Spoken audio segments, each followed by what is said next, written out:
बिस्मिल्लाहिर्रहमानिर्रहीम। अस्सलाम वालेकुम नाजरीन, अभी कुछ ही दिनों पहले हमारे वज़ीर आज़म जनाब इमरान खान साहब ने भी कोरोना की वैक्सीन लगवाई, लेकिन कल ही वो बजाय कोरोना से बचने के कोरोना का शिकार हो गए। आज की इस वीडियो में हम इस मौजू पर बात करेंगे कि कोरोना वैक्सीन लगवाने के बाद भी लोग कोरोना में क्यों मुब्तला हो रहे हैं, या फिर ये कि कहीं वैक्सीन ही तो नहीं कोरोना वायरस का सबब बन रही। नाजरीन, जैसा कि आप जानते हैं कि चाइना की कंपनी साइनोफार्म की बनाई हुई वैक्सीन सबसे पहले डॉक्टर्स और हेल्थ केयर वर्कर्स के बाद अब 60 साल से ज़्यादा उम्र के लोगों को भी लगना शुरू हो गई है। हमारे वज़ीर आज़म ने भी इसी प्रोग्राम में रजिस्टर होने के बाद साइनोफार्म कंपनी की वैक्सीन लगवाई। नाजरीन, ऐसा नहीं होता कि आपने जैसे ही वैक्सीन लगवाई उसके बाद आप वायरस से महफूज हो जाएं, बल्कि इसके लिए वैक्सीन की दूसरी खुराक लगवाना ज़रूरी होता है, जो कि 21 दिनों के बाद लगाई जाती है, और दूसरी खुराक लगने के 2 हफ्तों के बाद जाकर जिस्म में एंटीबॉडीज़ बनती हैं, जिसके बाद आप वायरस से काफ़ी हद तक महफूज हो जाते हैं। लेकिन फिर भी आप 100% महफूज नहीं होते। लेकिन ये बात साबित हो चुकी है कि वैक्सीन लगाने के बाद भी अगर आपको कोरोना की अलामात ज़ाहिर होती हैं तो वो इतनी शदीद नहीं होंगी। अब कुछ लोगों का ये ख्याल है कि शायद ये वैक्सीन लगवाने से ही लोग कोरोना का शिकार हो रहे हैं। बिल्कुल ऐसा होना मुमकिन है, लेकिन सिर्फ उन वैक्सीन की वजह से ये हो सकता है जिनके अंदर वायरस को नीम मुर्दा हालत में डाला जाता है। और अगर वैक्सीन को एक जगह से दूसरी जगह ले जाते हुए कोल्ड चेन यानी उसके दर्जा हरारत का ख्याल ना रखा जाए तो बाज़ औक़ात वैक्सीन के अंदर मौजूद नीम मुर्दा वायरस एक्टिव हो जाता है और बीमारी फैला देता है। लेकिन साइनोफार्म की जो वैक्सीन पाकिस्तान में लगाई जा रही है, इसके अंदर वायरस को मुकम्मल तौर पर मुर्दा हालत में दाखिल किया जाता है, इसलिए वायरस दोबारा से एक्टिव नहीं हो सकता और बीमारी नहीं फैला सकता, और इसको 2 से 8 डिग्री सेंटीग्रेड पर आसानी से स्टोर किया जा सकता है।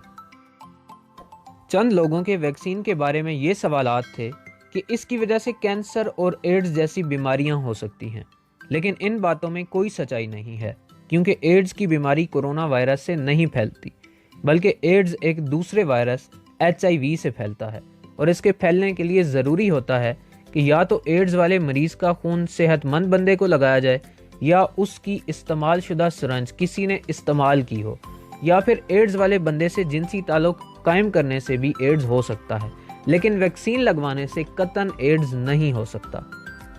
इसके अलावा आज तक कोई ऐसा केस नहीं देखा गया जिसमें वैक्सीन लगवाने की वजह से लोगों को कैंसर हुआ हो, बल्कि कई ऐसे वायरस जो कि कैंसर करते हैं, उनके खिलाफ अगर वैक्सीन लगवाई जाए तो इंसान कैंसर से बच सकता है। हाल ही में कोरोना वायरस के खिलाफ ऑक्सफोर्ड की बनाई हुई वैक्सीन एस्ट्राजेनेका के बारे में मुख्तलिफ ममालिक में ये तशवीश चल रही थी कि एस्ट्राजेनेका नामी वैक्सीन की वजह से लोगों का खून जम जाता है, जिसको हम मेडिकल की ज़बान में थ्रोम्बो एम्बोलिक इवेंट कहते हैं। इसकी वजह से यूरोपीय ममालिक ने इस वैक्सीन का इस्तेमाल आर्जी तौर पर रोक दिया था, लेकिन चंद ही रोज़ पहले इन्वेस्टिगेशन के बाद पता चला कि इन तमाम अफवाहों में कोई सच्चाई नहीं है। ज़्यादा उम्र के लोगों का मुदाफ़ाती निज़ाम यानी इम्यून सिस्टम कमज़ोर होता है, और कोरोना वायरस उन्हें ज़्यादा नुकसान पहुंचा सकता है। इसलिए 60 साल से ज़्यादा उम्र के लोगों को वैक्सीन ज़रूर लगवानी चाहिए। इसके लिए सबसे पहले अपना शनाख्ती कार्ड नंबर 1166 पर मैसेज करें। इसके बाद आपको वैक्सीन लगवाने की तारीख और मकाम के बारे में आगाह कर दिया जाएगा। सारी चीज़ों को मद्देनज़र रखते हुए ये ज़ाहिर है कि कोरोना वैक्सीन की एक खुराक लगने से आप कोरोना वायरस से महफूज नहीं हो जाएंगे, बल्कि उसके लिए 2 खुराकें लगवाना ज़रूरी है, और इसके बाद भी ये इम्कानात हैं कि आप कोरोना का शिकार हो जाएं। इसलिए ज़रूरी यही है कि वैक्सीन लग जाने के बाद भी आप पूरी एहतियात करें, और वैक्सीन भी लगवाना ज़रूरी है, क्योंकि 90% इम्कानात हैं कि आप कोरोना से बिल्कुल महफूज रहेंगे। लेकिन अगर खुदा न खास्ता कोरोना का शिकार हो भी जाते हैं तो वैक्सीन की वजह से अलामात की शिद्दत बहुत कम होगी। उम्मीद करता हूँ आपको आज की वीडियो पसंद आई होगी। कमेंट सेक्शन में अपनी राय का इज़हार ज़रूर कीजिएगा। मज़ीद इस तरह की मालूमाती वीडियोज़ के लिए देखते रहिए इल्मी वर्ल्ड।